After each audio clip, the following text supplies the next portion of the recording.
Vitas Prescript at welcome back to my channel. Guys, nandito ako ulit sa isang area, no. Tinuro ulit ito ni Kapitan.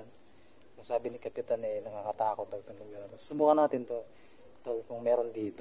Kasi sabi nila makakaramdam daw sila dito sa lugar na to. Ito yung tinatawag na parola, no. May tore dito sa taas. May tore. So tara, pasukan na natin itong mga to. Solo challenge na tayo, no. Let's go.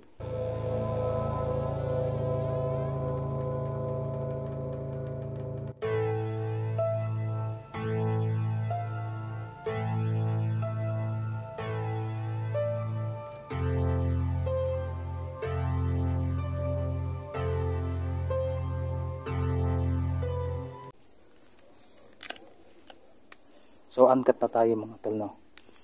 Malimigay dito na maliit. Ito pasukin natin, no. Creepy dun banda. Medyo madilim, no. So tara. Tapos parang no.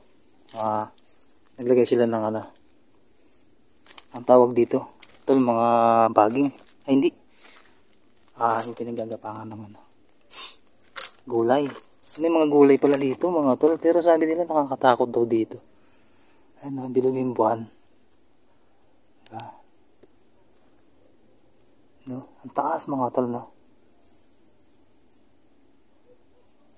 So, gulayan din siya mga tol.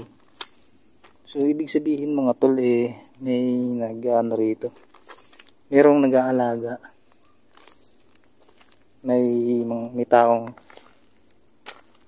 marahil sa umaga mga tol na may so creepy daw dito. So inano natin mga tol, no, patayin na natin yung flashlight natin. So ito lang gamitin natin. Madilim nga naman kaya nakakatakot mga tol, di ba? Pag may mga nasa tabing kalsada tayo mga tol, no? Tabing kalsada. So pag may mga dumadaan daw dyan, hindi nila maiwasan kilabutan, no. Kasi pag napapatingin sila dito sa lugar na to, nangingilabot sila. So usually kapag nangingilabot mga tol, di ba? Minsan talagang meron. Kung minsan naman wala. Dala lang siguro ng takot sa sarili. So try natin mga tol, kung talaga meron nga dito, try natin maglagay ng ghost ball, no. Ito lang ulit ang gagamitin natin kasi ito pa lang meron tayo mga tol. Ito hiniram ko lang to kay Idol Bainag TV. So try natin maglatag dito mga tol. Nakakatakot nga naman. So try natin, baka meron dito mga tol. Tapat na lang natin dito.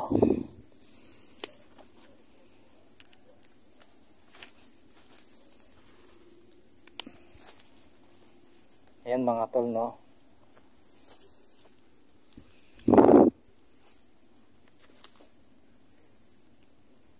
So tinapat ko na dito mga tol sa itong ba ito? Satellite ba to o ano? Hindi ko alam. Solar. Tapos dyan mga tol, mapuno na dyan. Kaya sinasabi nila nakakatakot, di ba? Tapos ganoon din doon. So napapaligiran siya ng kapunuan, no? Tapos ano bang tanim to? May mga tanim din sila rito mga tol. Yan. Saluyot, no? Yan, may kamatis, talong. Magandang gabi po.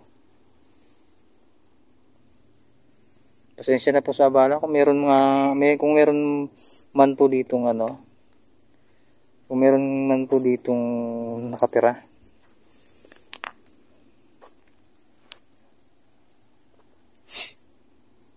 May nilatag po ako diyang 3 bola. Ang tinatawag po dyan ghost sensor ball. So kung meron man po dito, kung may kasama man po ako, pwede nyo pong pailawin yan.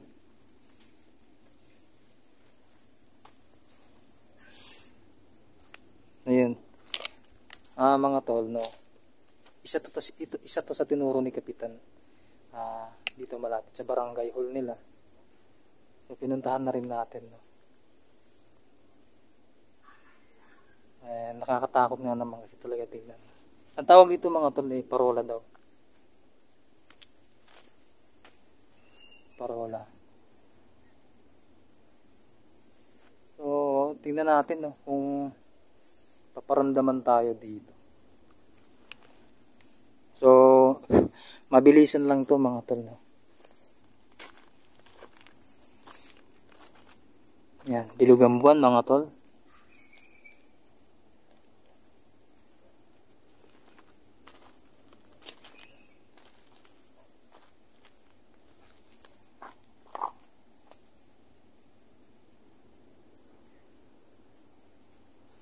So walang response mga tol yung ano natin. Isa pa, pwede pong pailawin nyo yung bola. Huwag po kayong mahihiya. Ako nga po pala si Casper.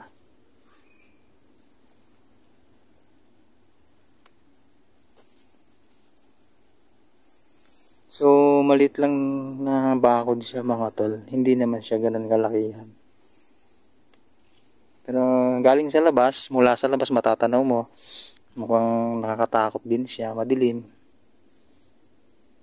Diba? Pero pagpasok mo mga tol, mga halaman pala. Mga gulay, no? Gulay yan. So ito mukhang tataniman pa yata ito ng gulay. Kasi pa ano.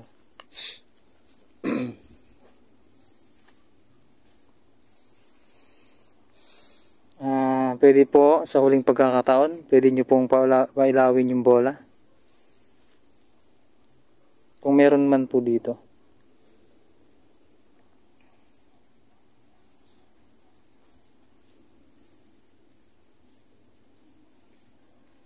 So wala mga tol, na. Tara exit na tayo. Yan mga tol, maraming salamat po sa lahat ng sumusubaybay. Lalo na kay Diyos Oro. Yan pinakauna nating solid na supporter, no. At maraming salamat din po kay Kapitan, no. Yan sa mga kasama natin, Baynad TV, Lingos Vlog, yan, Mags Cryptic, yan. Shoutout sa inyo mga tol. So tara, mula dito sa La Union, Casper Script. Yan, peace out. Thank you po at God bless.